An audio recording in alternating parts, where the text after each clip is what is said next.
"Well, Carly O'Donnell, accept the keys to your new life," said Mrs. Pollak, placing a lightweight set of 3 keys on a metal ring into her narrow palm. The girl hesitated in front of the apartment door, prompting Mrs. Pollak to laugh and unlock the door herself. "Oh, Carly, you're like a newcomer. This is your new apartment. Live, be happy, start a new life. Don't be so timid. Come in." The woman opened the door, nudged Carly into the room, and then closed the door behind them. "I can't believe it, Mrs. Pollak," Carly responded shyly, following the woman down the corridor. "I guess I'm an adult now. I can live as I want and do what I want," the girl said, beginning to grasp what adulthood felt like. "Exactly," Mrs. Pollak said cheerfully, draping an arm around Carly's shoulders. "You're a grown-up now, so you can become independent. But," Mrs. Pollak raised a finger meaningfully, "there's a caveat about doing what you want.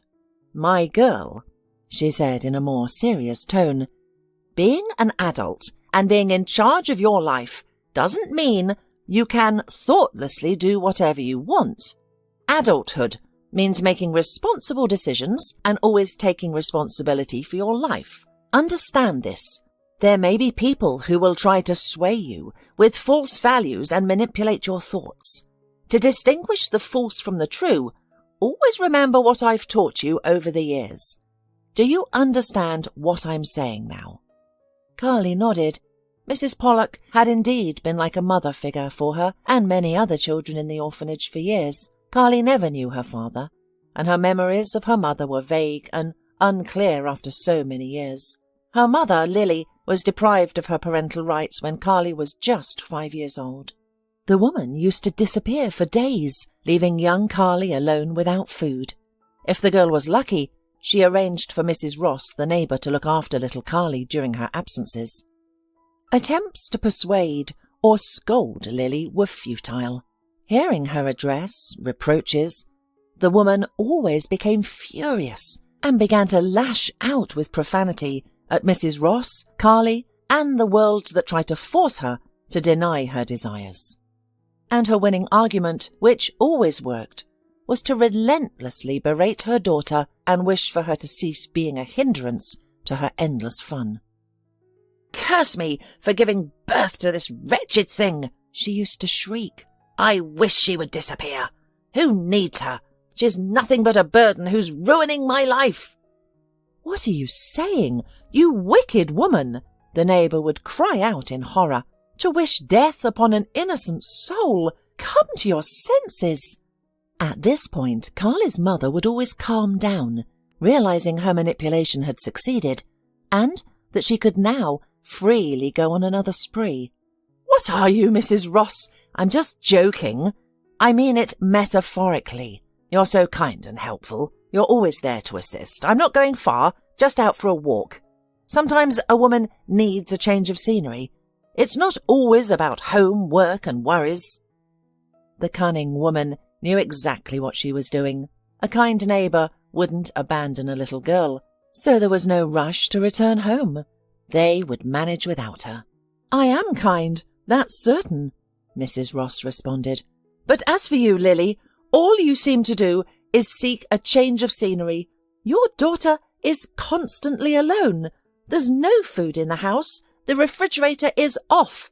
The only food available is some dried-up Snickers bars, which are brought by your drinking buddies on your binge in exchange for your attention." But the mother was unstoppable. Hastily touching up her lips in front of a dull old mirror in the hallway, she used to throw back to the neighbour something like, "Stay out of my private life," and then disappeared in a direction she only knew, not even pausing to look at her daughter. Lily would usually show up on her doorstep a week or 2 later, staggering with the consequences of her reckless lifestyle, and collapse on the old couch, falling into a deep sleep. One day Carly's mother was gone for a month. A concerned neighbour, fearing that she had died, took little Carly by the hand and reported the disappearance to the police. They found the mother shortly after. Somehow, she ended up in a hospital 500 kilometres away from her hometown, suffering from severe booze poisoning. The police, having uncovered the den, found Lily unconscious in the midst of a crowd of similar individuals. Not one of them had noticed her condition. Had a few more days passed, her bender could have resulted in an unnoticed death. The guardianship authorities have initiated the process of terminating Carly's mother's parental rights. Upon regaining consciousness in her hospital bed, she appeared relieved at the news and eagerly signed all necessary papers, looking forward to a free, unrestricted life beyond the hospital. Carly was relocated to an orphanage. Fortunately, the local orphanage was not a grim place. The staff consisted of compassionate women who treated the orphans as their own children. One of the educators, Mrs. Pollak, cheerfully remarked upon seeing Carly, "What a little flame we have here! I have never seen such bright red hair." The girl soon adapted to her new life. Mrs. Pollak did everything she could to help her integrate into their small group, make friends, and feel like a part of their close-knit circle. After leaving the hospital, Carly's mother never once remembered her daughter and never returned home. Eventually, Mrs. Ross received a summons from the police to identify a body which was found on a riverbank. Inside the pocket of a waterlogged, dirty cloak, the police discovered a water-damaged passport belonging to Carly's mother. Mrs. Ross, who came to the identification, crossed herself and looked at the deceased. She could definitely say the body in front of her on the morgue's table was Lily's. Soon she was buried, and from then on, the girl was considered a full orphan. Meanwhile, Carly proved to be a bright and capable child. Mrs. Pollak, a childless and unmarried woman, devoted her life to caring for orphans, and she invested a lot of time in the girl. By the time Carly was school-aged, she was already fluent in reading children's books, showed a keen interest in various subjects, and even dabbled in writing poetry. For her birthday, her teacher gifted her a beautiful glossy album for her poems, which she began filling with her own compositions. A voracious reader, Carly regularly visited the town library. She loved the tranquility and the smell of the books stored there, which led her to aspire to become a librarian. Mrs. Pollak encouraged Carly's love for books and reading at every opportunity. She even decided to create a makeshift library in the orphanage, appointing Carly as the responsible person. The girl was thrilled with the idea. She eagerly started her duties, which included maintaining the books, lending them out, and informing other children about new editions. The orphanage principal regularly purchased new books for the students. "If you want to become a real librarian, you need to be neat and responsible," Mrs. Pollak instructed Carly. "Remember, a librarian's job is to inspire an interest and love for reading." By the time Carly graduated from high school, she knew she wanted to pursue a literature-related degree. The town had a society for book lovers, literature and poetry, which Carly regularly attended. The society comprised amateur poets and writers, who often organised readings of their work. Carly actively participated in these events, and everyone agreed that her future should lay in literature and poetry. One evening, a new individual joined the regular members of the community. His name was Bernard Calhoun, and he was an elderly man, around 70, with a respectful demeanour. He arrived at the community event in a gorgeous, old-style car, chauffeured by a driver, and had a habit of smoking a pipe filled with tobacco. When Carly recited her poems, he clapped the loudest and predicted a successful literary future for her. In town, he was seen as a newcomer. Rumour had it that he had recently moved here from the capital, having bought a house, to exchange the incessant city noise for the tranquillity of a regional suburb.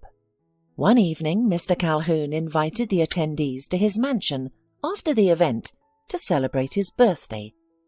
While some were eager to return home and others had other commitments, a few, including Carly, were delighted to accept Mr. Calhoun's invitation.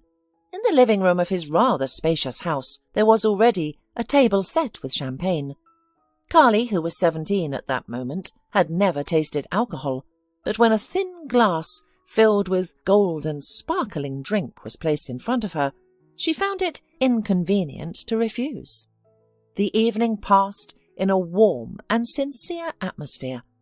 The host himself drank only mineral water, referring to the fact that doctors had categorically forbidden it. When Carly returned to the orphanage, Mrs. Pollak smelled a slight odour of champagne and became alarmed. When it turned out where the girl had been, she gave her a whole lecture about not trusting all men. Among them, there are vicious lovers of young girls, from whom one should stay as far away as possible.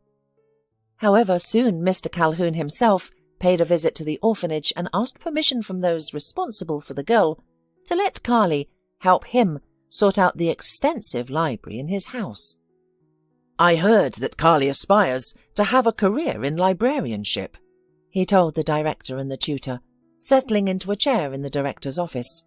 "And now I see where your student gets her love for books and reading," he remarked, observing the tall shelves lining the wall filled with books. The women remained cautiously silent. Mr. Calhoun's sudden interest in Carly aroused suspicion in them. Detecting this, the man chuckled and reassured them. "I understand your skepticism, but you have no cause for concern. I just wish to help a talented girl achieve her dream. She truly has a passion for librarianship. I've never seen a young girl so engrossed, not in fashion and cosmetics, but in books and reading. I have 2 grandchildren myself, but sadly, their interests are entirely different. As for Carly, it would be very useful for her to participate in such an endeavour. My library has amassed thousands of books over many years, some of which are quite rare and valuable." On hearing that the unexpected visitor had grandchildren of his own, the women relaxed slightly. However, the headmistress, casting a serious gaze at him, began to speak. "We certainly don't mind Carly participating in such activities, especially as she's preparing to enter the college next year. But rest assured, we will always keep an eye on her and protect her," the headmistress added sternly. "Well, I see the future is in safe hands," Mr. Calhoun joked in response. "You're absolutely right to take this matter seriously, so you don't have to worry in vain. I'll install a surveillance camera in my library, so you can see what Carly is doing in my house at any time. What do you think?" "Let's give it a try," the orphanage director agreed, looking relieved. When Carly heard about the upcoming opportunity, she was thrilled. Mr. Calhoun's house was filled with books, and the chance to go through them was a dream come true for her. Carly mainly helped Mr. Calhoun on weekends. She woke up early in the morning and rushed to his house to immerse herself in the vast world of books, of which his library had plenty. Mr. Calhoun typically awaited her with breakfast ready. Carly found it unusual to sit at a table with starched napkins and expensive dishes, while the housekeeper served her tea and hot pancakes with jam. However, Mr. Calhoun was an engaging and knowledgeable conversationalist, and Carly would quickly forget her surroundings, engrossed in another captivating discussion. Mrs. Pollak, on the other hand, monitored how Carly spent her time closely. "Carly, you are an adult now," she told the girl. "Soon you will start living independently. Of course, you can always rely on me, but decisions about your relationships, especially with men, will be yours alone to make. Always prioritize your own desires and interests. Never give in to pressure, especially when you're being forced to do something you don't want. Don't agree to such things, even if you're offered money for it. If you encounter such people, run away." Carly understood who Mrs. Pollak was warning her about, but Mr. Calhoun had never behaved in such a manner. On the contrary, he acted like a genuinely caring grandfather, as if he were Carly's own kin. The girl, who had never had a grandfather, or even a father, appreciated this approach. Mr. Calhoun liked to ask her opinion on various life situations. They even occasionally disagreed and argued over differing viewpoints. Mrs. Pollak was perplexed by the friendship between Carly and Mr. Calhoun, suspecting ulterior motives in their interactions. However, no matter how closely she observed, she found nothing suspicious. The day arrived when Carly, her long-time student with bright red curls, was to become completely independent of those who genuinely cared for her. As Mrs. Pollak stood in Carly's apartment, she realized that her pupil was not entirely ready for adult life. But what could she do? Carly couldn't stay in the orphanage, and it was time for her to mature. "Well, Carly, are you ready to run the household?" Mrs. Pollak asked cheerfully, surveying the apartment. "I've arranged for you a place of a saleswoman while you're preparing for the college." Picking up a large zippered bag from the floor, she placed it on a stool and opened it. "We collected some dishes and bedding for you. Use them, and then buy whatever else you need." Mrs. Pollak chatted, her tone deliberately upbeat, but Carly could tell the woman was hiding her worry behind the chatter. "Mrs. Pollak, don't worry, I'm not going anywhere. We'll see each other every day, just like before," the girl reassured her. "How can I not worry? For so many years you were so close, and now how will it all work out?" Mrs. Pollak mourned. "Well, you're right, there's nothing to worry about. I have to go, Carly. I have a lot to do today." The women hugged each other, then Carly shut the door behind Mrs. Pollak. A new life indeed, the girl thought, unpacking her belongings. Suddenly her phone started to ring. Mr. Calhoun had learned that it was Carly's birthday and insisted on giving her a personal gift, a new smartphone. "No refusals accepted," he said, noticing the girl's hesitation to accept the gift.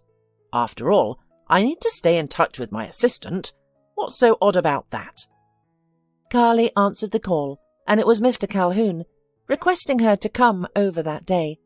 She promised to arrive soon, right after unpacking and getting settled in her new place.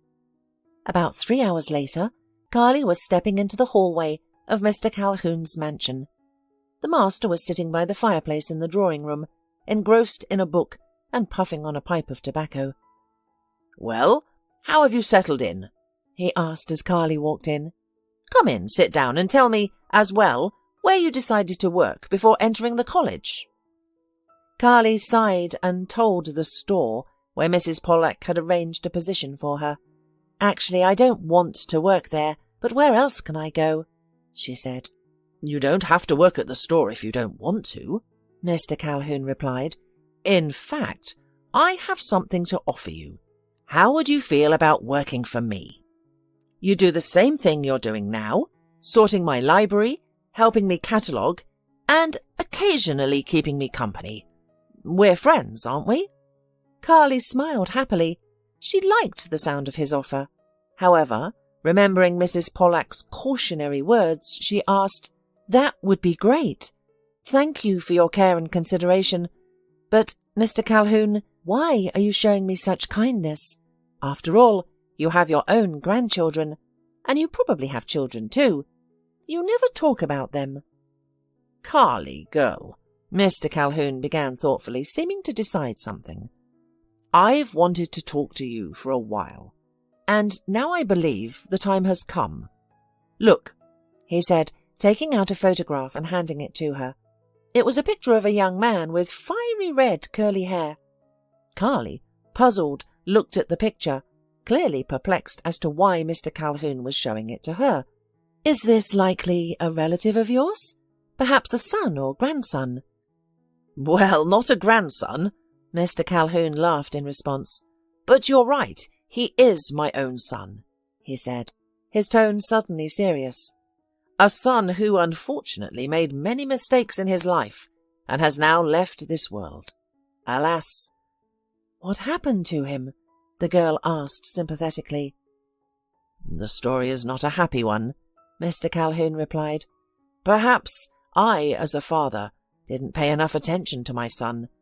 I left his upbringing to my wife and various nannies," the man said, shaking his head sorrowfully.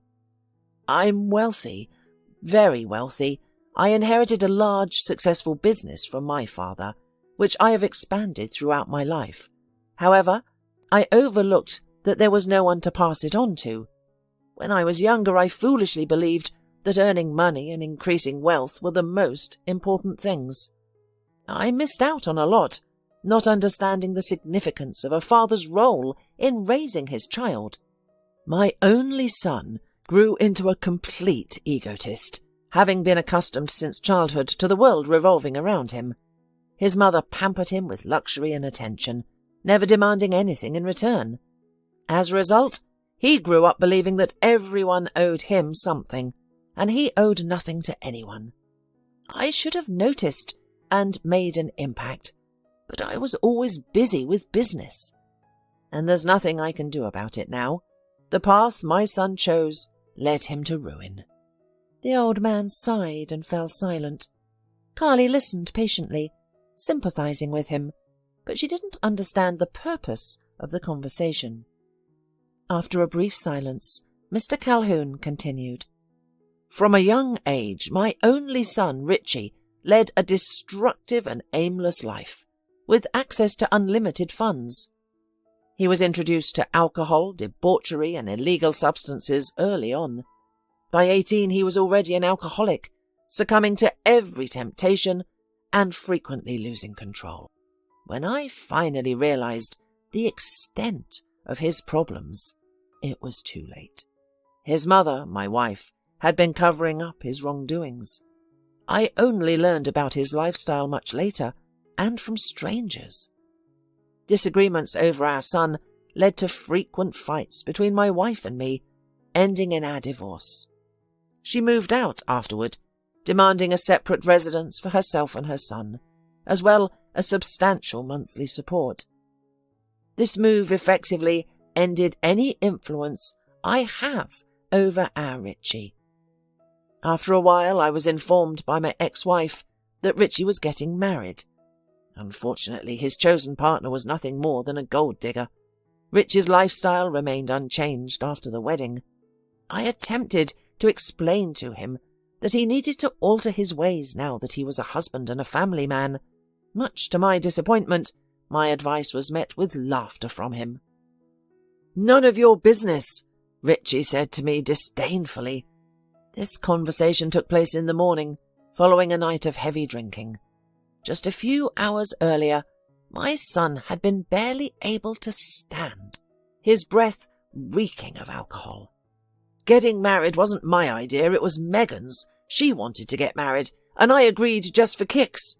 He laughed, his voice thick with drunken glee. His young wife Megan was pregnant. It seemed that she did not care about her husband's lifestyle. Their marriage lasted a little over 3 years, during which Megan had another child. Decided that now she was quite well providing for herself at the expense of future alimony for 2 children, she calmly filed for divorce, and Richie didn't care about it. Following the divorce, I purchased a separate apartment for Richie's ex-wife and their 2 children. My son went on with his previous lifestyle, swiftly bringing home a new girlfriend who was as much of a drinker as he was. His apartment had turned into a haven for debauchery. I was constantly receiving complaints from neighbours and made numerous attempts to appeal to my son's conscience. Once, I was solemnly informed that Richie's new girlfriend was pregnant. Despite her condition, she sat next to him smoking a cigarette, laughing drunkenly and sipping potent alcohol. "Dad, you must join us in a toast to celebrate your soon-to-be grandson," insisted Richie, pouring a generous measure of brandy for me. But I realized one thing. If my son's girlfriend was really pregnant, then I had to save my future grandson. Under the pretext of getting acquainted with the future mother, I took her out into the corridor and drove her straight to the hospital. She snored in the back seat throughout the journey, seemingly unconcerned about her destination. Upon arrival at the hospital, she was brought to her senses and put to sleep. I spoke with the doctor beforehand and learned that she was really pregnant. The next day, I picked up the young woman from the hospital and brought her to my home, where she would be cared for by 2 nurses and a housekeeper. By the way, Her name was Lily. When Lily realized her wild days were over, she made a fuss, refusing to live under supervision and demanding to be released immediately. However, I remained resolute. "Listen, Lily," I addressed her, "here's the plan. You will stay with me for a few months, everything provided, no alcohol or tobacco. If you behave, you'll live like royalty. After you give birth, you're free to leave, but the baby stays here. In exchange, I'll pay you a generous sum, and hopefully that will be the end of our dealings." The amount of money she would receive clearly captured her imagination. It seemed that she was mentally calculating how many bottles could be bought with this money. So she stayed in my house. Of course, I accepted the fact that she might not have been pregnant with my son. Given her lifestyle, she might not remember all her partners. Regardless, I resolved to protect this child, no matter who the father was. "So, this girl has given you another grandchild?" Carly asked. "No, unfortunately," replied the old man. "Lily managed to escape from my house shortly before her due date. She had tried repeatedly to persuade the staff to set her free, but to no avail. Then tragedy struck. My son was poisoned and died in the hospital. His ex-wife learned at his funeral that Lily had been living in my house and was soon to give birth to my grandchild. She realized this child would be the third heir to my wealth, and she decided to eliminate the competition. I couldn't figure out why Megan suddenly started visiting my house under various pretenses and regularly brought over my grandchildren, who hadn't remembered me for months. I don't know how she did it, but one morning Lily's room was empty. Both nurses were asleep beside her. The housekeeper and I couldn't wake them. They were clearly drugged. "But did you find Lily afterwards?" Carly asked hopefully. "I didn't find her immediately," Mr. Calhoun sighed in response. "The girl had simply vanished. It was as if she never existed." I hired a detective to search for Lily nationwide.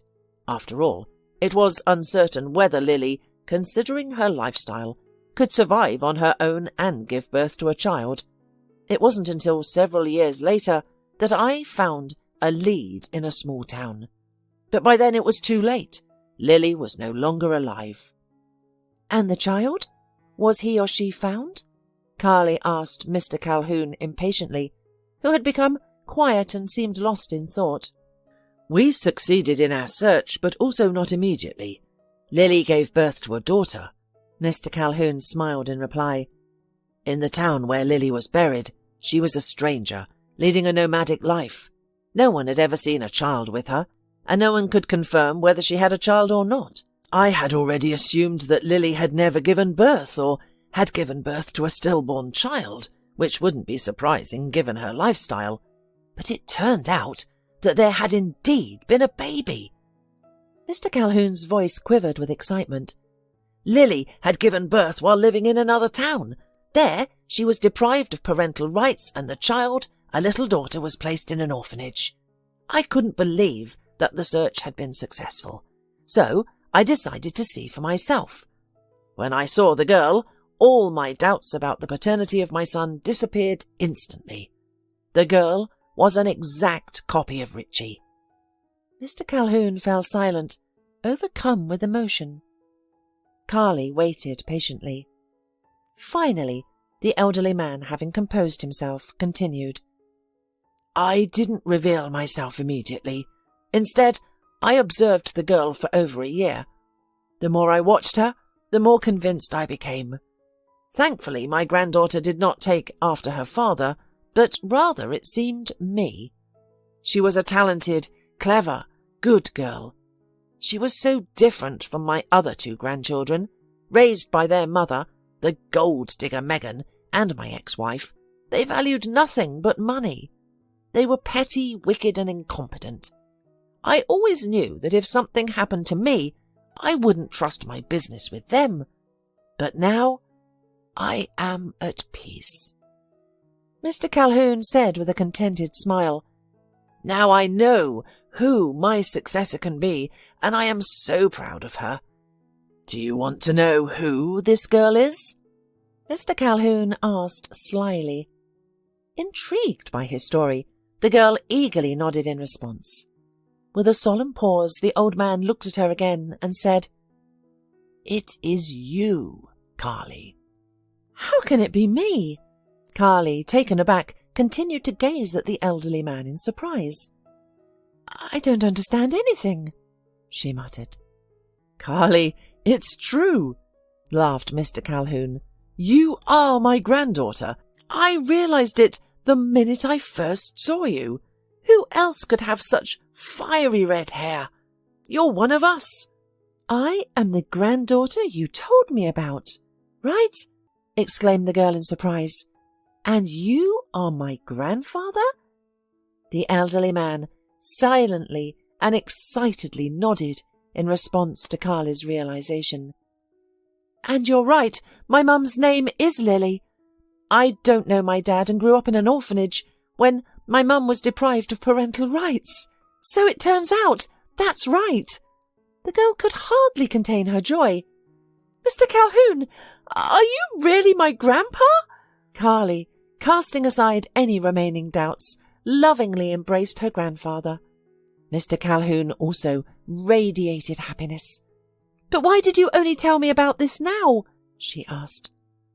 "Well, there are reasons for that," the man replied seriously. "When I found you and got to know you, I hadn't yet understood your way of life. I was afraid that such news might upset you, given your settled life, but I was certain you were my granddaughter. Hair colour is a family treasure.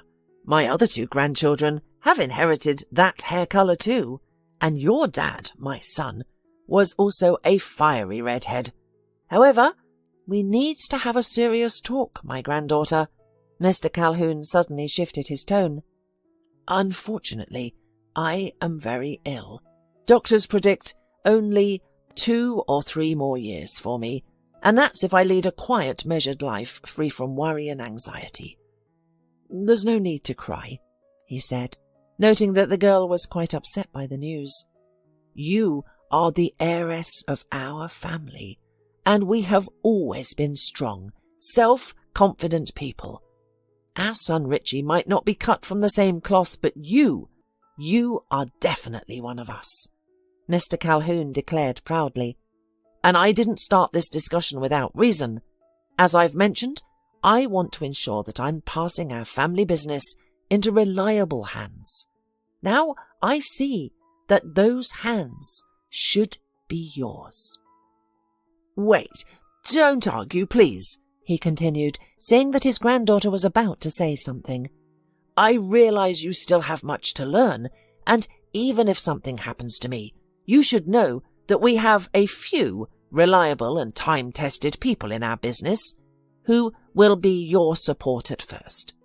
I'm confident you will handle everything, as you possess the most important trait, our family's character. And of course, I'm not planning to die just yet. On the contrary, I intend to live on." "Grandfather, I don't need anything from you," Carly exclaimed. "The main thing is that I have you now. Won't your other grandchildren take offence and hate me if you give me your family business?" "Carly, don't worry about such things," Grandfather replied. "You are my successor now, and that's a great responsibility. As for your half-brother and sister, my other grandchildren, they will receive their share in my will. They're not interested in our business. They only care about the money. Sadly, their mother Megan, my son's ex-wife, and my ex-wife Bella instilled these values in them. I regret not intervening." The elderly man paused for a moment and then continued. "By the way, you'll soon meet them. After deciding to talk to you, I called them yesterday from the capital. They're on their way and should arrive soon." "Mr. Calhoun, dinner is ready," announced the housekeeper as she entered the living room in a neat white apron. "May I serve?" she asked, pausing in the centre of the room. After receiving approval, she vanished, leaving behind the low, tinkling sounds of dishes from the dining room. Soon, the grandfather and granddaughter sat down for dinner. They discussed Carly's upcoming introduction to the other family members. When the housekeeper served tea, a bell rang in the hallway. The master instructed her to answer the door as he poured the fragrant hot tea into delicate porcelain cups. 2 visitors, a young man in his 20s and a woman around 25, both with fiery red hair, entered the dining room. The newcomers were visibly taken aback at the sight of Carly. They exchanged glances as the grandfather greeted them and introduced Carly as a new family member. The artificial kindness of their smiles failed to mask their unpleasant expressions when Carly shook hands with them. The brother was named Lucas and the sister Gia. Having recently eaten lunch on their journey, Lucas and Gia declined the meal but joined the grandfather and Carly for tea. They curiously asked the girl about her life. Upon discovering her talent for literature and poetry, they requested to hear her poems. Mr. Calhoun watched his grandchildren with a contented smile, not hiding his pleasure. As evening fell, and Carly prepared to leave to her apartment, Mr. Calhoun regretfully bid his granddaughter goodbye, securing a promise that she would return the next day. After Mr. Calhoun retired to his study to read and smoke a pipe before bed, the brother and sister sat on the couch by the fireplace and conversed in hushed tones. "Lucas, do you understand what's happening?" Gia whispered. "Remember, Mum told us about our father's girlfriend, so she did give birth to a child." Gia stated with disgust. "Have you noticed how excited Grandad is around her? He never acts like this with us.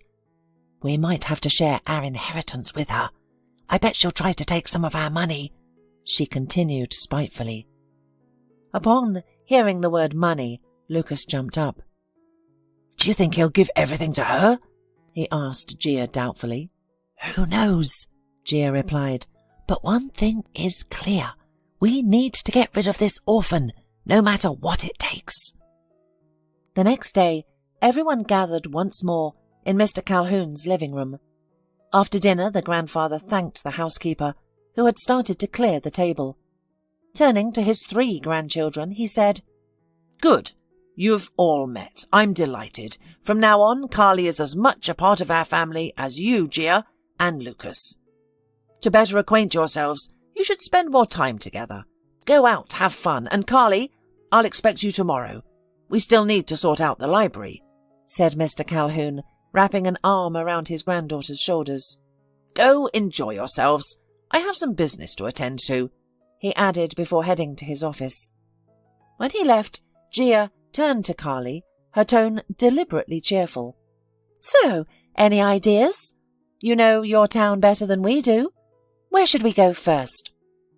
Carly pondered for a moment before suggesting, "How about the local history museum?" Though she suggested it hesitantly, she was certain her brother and sister would hardly find a museum visit interesting. Lucas and Gia exchanged meaningful glances. The sister then discreetly nudged her brother and nodded towards Carly, saying, "What a wonderful idea, don't you think, Lucas? I find museums so fascinating." "Yes, it's a great idea," Lucas replied, feigning excitement. "We should definitely visit the local history museum. By the way, why don't you invite us to your home? Our grandfather encouraged us to get to know each other better, so we're interested in your life," he added, "and we'd like to visit you right away.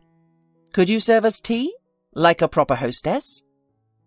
"Of course," Carly replied, beginning to think that her new relatives might not be as self-serving and as petty as her grandfather had suggested.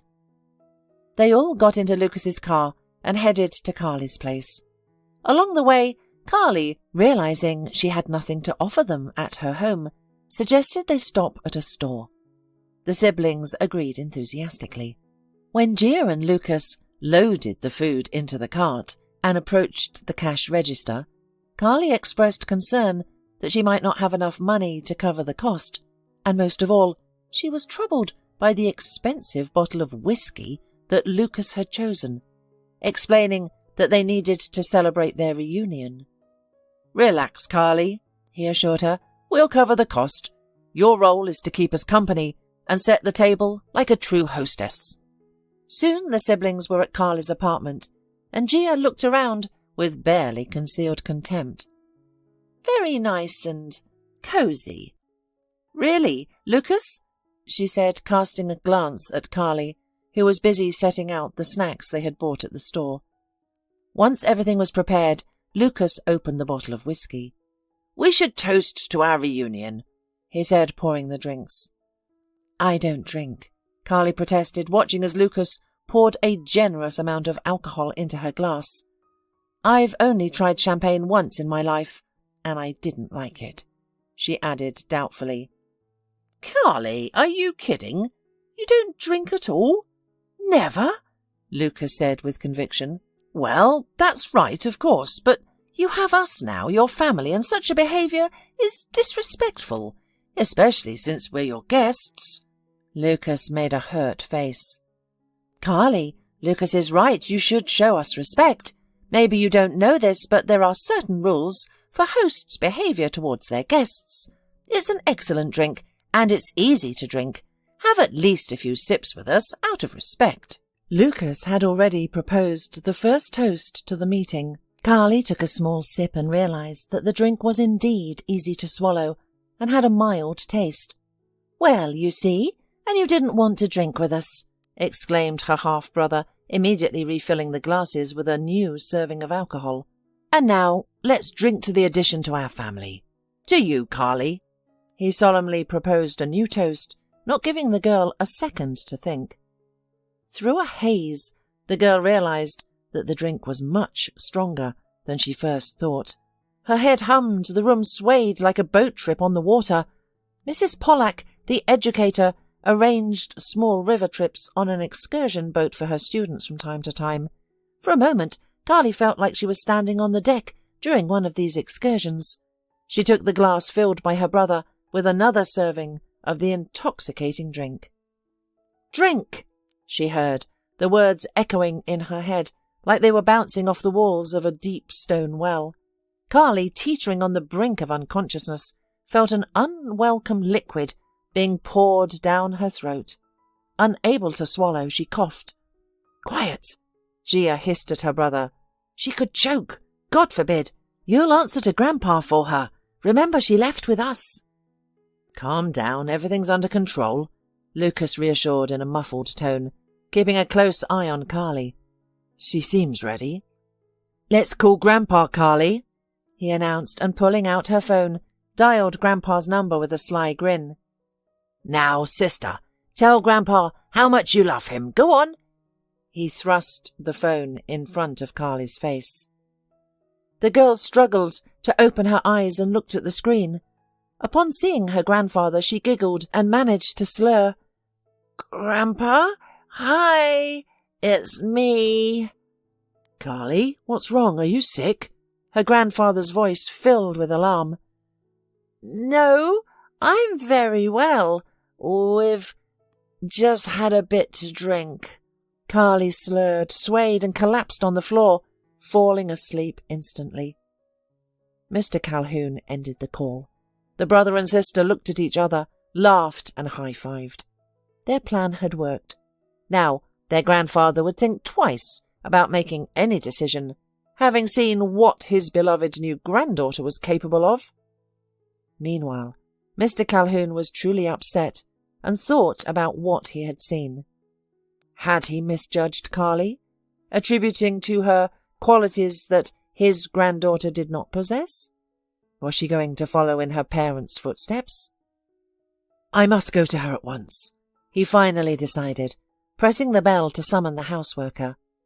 But suddenly the elderly man felt a crushing pain in his sternum. He staggered, nearly losing consciousness. With a significant effort, he managed to stay upright. Soon his housekeeper arrived in response to his summons. "Hurry," he whispered with the last of his strength. "Tell the chauffeur to get the car. We need to leave immediately." Then he lost consciousness. Carly opened her eyes with difficulty, taking in her surroundings with surprise. She was lying on her couch at home. A table nearby held the remnants of appetizers, upturned glasses, and an empty bottle on its side. Attempting to get up, she felt a wave of dizziness. "What happened? What's wrong with me?" She tried to understand, but to no avail. Her memory returned abruptly, hitting her like a wave of ice. "My brother and sister, they were here at my place. We were celebrating our reunions." With difficulty, Carly turned her head to look at the wall clock. It was 6 a.m. "How long did I sleep?" the girl wondered, realizing the feast must have lingered into the evening. She couldn't recall what had happened. A strange, unpleasant taste lingered in her mouth. "Did I drink alcohol?" she pondered, remembering her siblings had brought alcohol the previous day. Feeling unwell, Carly forced herself to get up, went to the kitchen and put the kettle on. The sight of the previous day's appetizers left on the plates induced waves of nausea. She had no appetite. After drinking tea, Carly cleared the table, set the alarm clock for 9 a.m. and went back to sleep on the sofa. Upon waking, she took a shower, but had no desire for breakfast.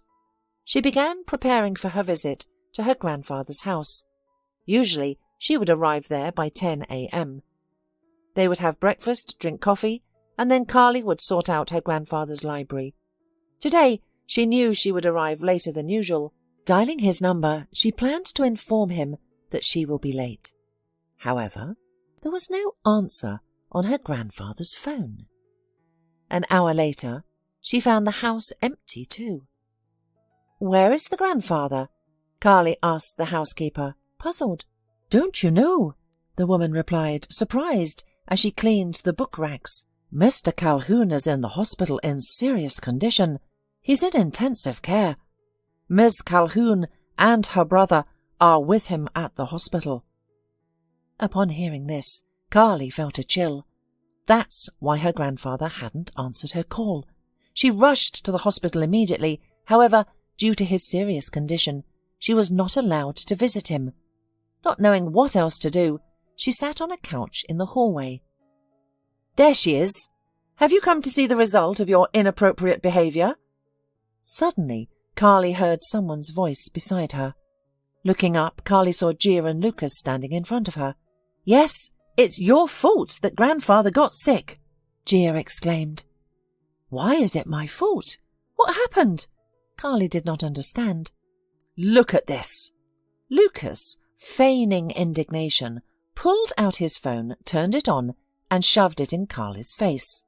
On the screen, Carly saw herself, barely coherent, and holding a glass at the table. "Do you like what you see?" Lucas asked mockingly. "There's more where that came from if you're not too ashamed to watch," he continued, scrolling through his phone. "Has Grandpa seen all this?" Carly was horrified. "Why did you show him all this? He shouldn't be worried at all," she said, shocked. "And now she blames us," Gia responded indignantly. "You were the one who video called him yesterday. He got sick when he saw the state you were in. You're just like your mother, an alcoholic and a total loser. Leave before we throw you out. We don't want to see you here again," Gia said angrily to Carly. "Yes," her brother said snidely. "It may happen to everyone, but if I were you, I wouldn't show my face here again. If you have even a shred of conscience left, you'd better leave nicely and forget you're our sister." Stunned by the news, Carly silently left the hospital lobby. She couldn't comprehend how she could have done such a thing. "Maybe they are deceiving me," Carly thought, "but how can I find out now? Even if they were lying about the video call, they have proof that I had been drinking alcohol that night. This means my granddad will see it anyway, and in his situation, it's unacceptable to worry now. The thought of never seeing her grandfather again filled Carly with dread. Uncertain of what to do next, she headed to the orphanage. Whenever she was in trouble or didn't understand a situation, she knew exactly whom to seek help from. The girl headed to Mrs. Pollak, but suddenly realized that she hadn't informed her teacher about her new-founded relatives yet. Events had unfolded so quickly that Carly hadn't had the chance to share this news with the woman who had become like family to her. Meanwhile, the teacher was, as always, at her workspace. She was delighted to see Carly, but quickly realized that the visit was not for casual conversation. Carly recounted the events of the past few days, leaving Mrs. Pollak surprised. "Life is as unpredictable as any movie. No one saw this coming." "I don't know what to do, Mrs. Pollak," Carly admitted after finishing her story. "I'm afraid my grandfather will think poorly of me. As for this inheritance, I said at once that I didn't need anything, but my grandfather thinks that I am the right person to succeed him in the family business. My half-brother and sister don't seem thrilled about me being viewed as the heir to their grandfather's fortune. I suspect they may have set up the drinking incident to embarrass me in front of him." "Carly, talk to them about it," Mrs. Pollak said heatedly. "Promise them you'll renounce everything when it comes to the inheritance, and perhaps they'll leave you alone. However, I think if they are such petty people, it's better to have no relatives at all." "I will try to talk to them," carefully replied doubtfully, "but I'm not sure if they'll believe me. When grandfather spoke of them, he didn't have flattering things to say. He claimed they only cared about money, and they judge others by their own standards, so most likely they would want to get complete assurance that I won't claim anything." "Then you should try explaining everything to your grandfather," Mrs. Pollak suggested. "After all, he's still in charge," she added confidently. Carly nodded and, after saying goodbye, left Mrs. Pollak. She decided to speak to her relatives again and headed back to the hospital. Unfortunately, she was still not allowed to see her grandfather, and Gia and Lucas were nowhere to be found. She learned from the nurse at the reception that they had recently gone home. Determined to confront them, Carly set off for her grandfather's house. Gia and Lucas were having lunch in their grandfather's dining room. After the housekeeper cleared the soup dishes and brought out the main course, they began to eat and discuss the current situation. "So, what now?" Lucas asked, biting into a roasted turkey leg. "So, our sis has been neutralized, and we can ease up." "I doubt that," Gia replied, dabbing her lips with a starched napkin. "We can't predict what grandfather will do when he recovers. Remember, as soon as he came to, he called for the notary at the hospital." She shook her head meaningfully. "What that means we still don't know." "Perhaps he decided to change something in our favour," Lucas suggested. "Why? Are we already considered the main heirs?" Gia objected. "The most important thing is that our grandfather kept seeing her as the irresponsible daughter of his alcoholic mother. She succumbed to the allure of alcohol just like her mother. How can he trust her with the family business?" "But we weren't going to be trusted with the family business either," said the brother. "Lucas, why do we even need it?" said his sister in response. "We just want the inheritance. Then we can sell the business, split the money, and that's it." Their discussion was interrupted by an unexpected ring at the door. The housekeeper went to answer it, and Carly walked into the dining room a minute later. "Here she is, our cheerful sister," Lucas exclaimed upon seeing her. "I must speak to you," said Carly firmly. "Hear me out." "Go ahead, talk," said Gia, as the eldest, not even considering inviting her sister to sit. Carly stood before her relatives as if she were a guilty schoolgirl. Grandfather was right about them, she thought, and spoke up. "I want you to hear me now. I don't want your fortune. Understand? You probably arranged this drinking affair deliberately to present me negatively in front of our grandfather. Remember this, I never drank, I don't drink, and I will not start drinking, no matter who my mother is, so I don't want Grandpa to think poorly of me, and I'm going to explain the situation to him. You just stay out of my way." "Well, look at her," Gia responded in feigned surprise. "She's showing a character, acting like she's a worthy descendant of our family."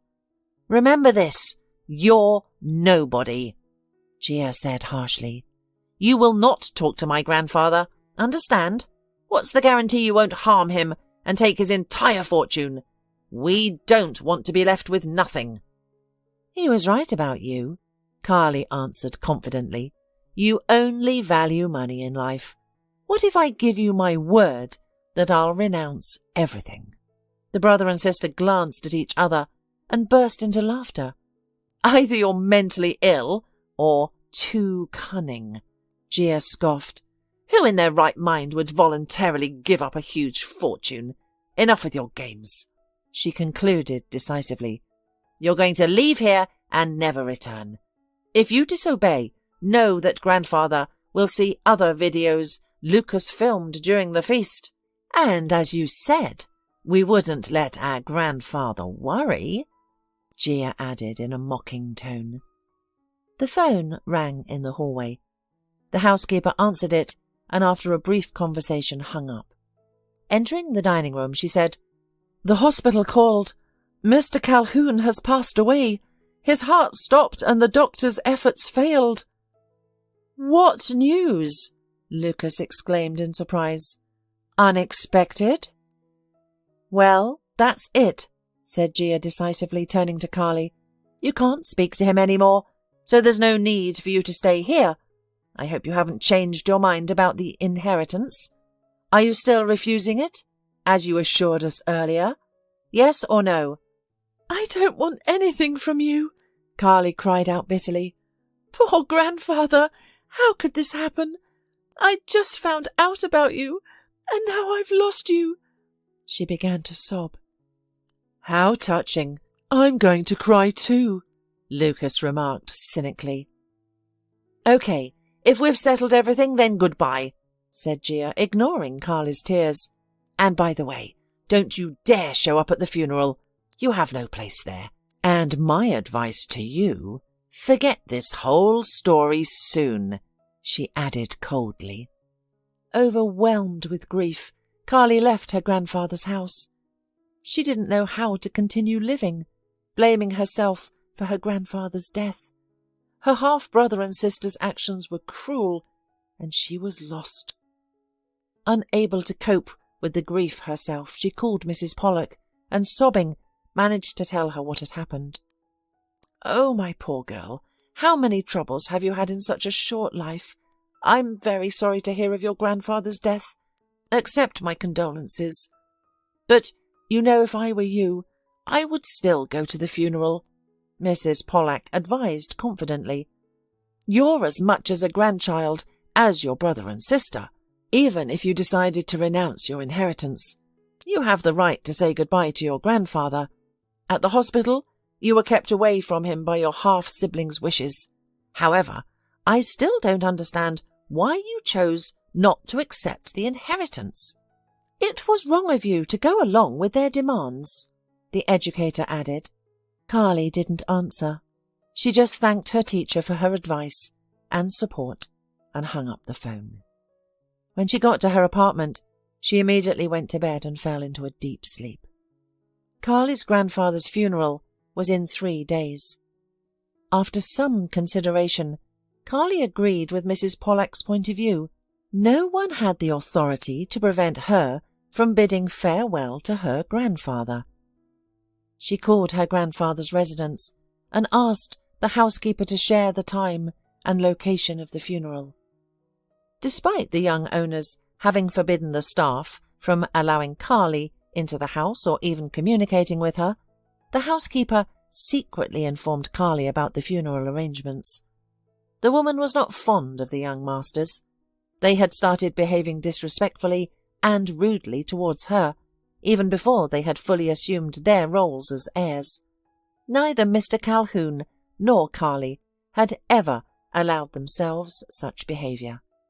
Sincerely thanking the housekeeper, the girl resolved to attend the funeral. At the designated time, she arrived at the funeral home, striving to attract minimal attention and to avoid being seen by Gia and Lucas. The ceremony was already in progress. During the service, Carly stood at the back, attempting to glimpse her grandfather in the coffin over the heads of the mourners. She spotted Gia and Lucas immediately in the front row. The room was filled with other people, relatives, friends and associates of Mr. Calhoun. Gia periodically turned around to whisper with two women shrouded in black. Those must be her mother and grandmother, grandfather's ex-wife, Carly thought. Finally, the ceremony concluded, and it was time for the farewell. Gia and Lucas, showing profound grief, were the first to approach the coffin, followed by the other attendees. After the siblings left the room, Carly looked around, then cautiously approached the coffin. As she looked at her grandfather, she couldn't hold back her tears. Suddenly, Carly noticed a suspicious stare directed at her. An elderly lady in a mourning hat with a veil, who had been standing next to Gia and Lucas during the ceremony, was eyeing her warily. Eventually, the woman approached Carly and said angrily, "Aren't you the alleged granddaughter of my ex-husband, who has just appeared from nowhere? Do you think being a redhead makes you the heir? Perhaps you've dyed your hair," she shouted angrily. "What's the matter, Grandma?" Gia and Lucas appeared nearby. "Look, a snake has shown up after all," hissed the half-sister, noticing Carly. "Get out! Lucas, help me!" The relatives grabbed Carly under her arms and forcefully dragged her towards the exit. Once outside, the relatives tossed Carly onto the ground. "That's it!" Gia bent down and sternly said to Carly's face, "It seems you don't understand words, so know this. The inheritance is ours, always has been, and will continue to be. And you, as you've always been a nobody, will remain so. If I ever see you again, it will be your own fault. You'll regret it, I promise. We won't hesitate to do anything, you know?" Relatives seated in the hearse, the coffin containing my grandfather's body, were sealed and placed in the back. The hearse then proceeded to the cemetery. Carly, struggling, rose to her feet and set off for home. Her relatives' worry was misplaced. She had no intention of claiming the inheritance and wasn't interested in the details of her grandfather's will. The following day went by in a haze. Carly called grandfather's housekeeper to inquire about his burial location. However, the woman insisted she refrain from visiting the cemetery yet, as the new owners had strictly forbidden her from revealing the burial site. The will would be read the next day. Once all the relatives returned to the capital, leaving the housekeeper in charge, she and Carly could visit Mr. Calhoun's grave. Grateful, Carly ended the call with the housekeeper. She had to settle her life, so pulling herself together, she got a job at the store that Mrs. Pollak had mentioned. However, when the next day the will was read out by the notary, the relatives were stunned. What they heard upon after the opening of the sealed envelope left them bewildered and incensed. "This is outrageous! It can't be!" the relatives all shouted simultaneously. Overwhelmed by what she had heard, Mr. Calhoun's ex-wife collapsed onto the floor. "Ladies and gentlemen, please, quiet down," interjected the notary. "Everything is legal. I have substantial proof that the late Mr. Calhoun instructed me about his will in the presence of witnesses, while he was of sound mind. Besides all the documents, I also have a video of the process filmed by a specially appointed person. Plus, I must warn you that the will cannot be contested. Mr. Calhoun also left a separate letter for the heiress. And speaking of which, where is she?" The notary glanced around the room, scrutinizing the relatives seated at the table. Meanwhile, Carly was tidying up her apartment. as she was starting her new job at the store the next day. Expecting to be busy for the next few days, Carly decided to clean in advance. Suddenly the doorbell rang. Dropping her wet rag on the floor, Carly went to answer the door. Standing in the doorway was a young man in a business suit. "Hello," he said to the girl. "I am an assistant notary entrusted by your grandfather, Mr. Calhoun, to handle his will. You are urgently needed at the reading. I've been instructed to bring you to the notary's office immediately. Please set aside your tasks for a while and come with me. Everyone is waiting." Carly's arrival caused a noticeable murmur of indignation among the relatives. The notary asked for silence. Once quiet, he said, "Mr. Calhoun has instructed me to read out a letter addressed to the heiress Carly in the presence of all relatives. This letter exists in written form and as a video recording where the deceased himself reads the text. Please familiarize yourself." "My dear granddaughter Carly, I anticipate that this news may not bring you joy, and there are reasons for that. However, I have given it thorough thought before making this decision for the event of my death. Please know, I never doubted you for a second. I have always been convinced that you are the most deserving heir to my fortune. Consequently, I bequeath all my property, along with our family business, solely to you. I implore you not to reject this gift and not to succumb to the provocations of your new relatives.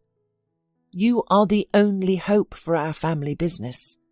I am aware that my time is limited, so I ask you earnestly to fulfill my last will. Do not doubt your abilities, and do not fear the challenges of managing such a significant and new responsibility. In the near future, my trusted associates and friends will reach out to you. They will provide you with guidance, collaborate with you closely, and lead our business while you continue your studies at the university. As for your siblings, Gia and Lucas, I have a task for you as well. Encourage them to join any of our businesses of their choice. It will be beneficial for them to start earning their own living. If they decline, do not force them. However, in such a case, Gia and Lucas will have to seek their means of survival. After you inherit, the only beneficiary will be my ex-wife Bella, due to her old age. Your half-brother and sister will no longer receive financial support. Fear nothing, my dear. I am confident that you can overcome any obstacle, no matter how daunting it may seem. I believe in you unconditionally. Your loving grandfather." The notary finished reading. A silence fell over the room. Everyone waited for the heiress's response. Carly cried inconsolably, unable to speak a word. "Well, the will has been announced," the notary concluded. "The heiress, Carly O'Donnell, will assume the rights of succession in accordance with the law. Now, I would ask everyone to sign."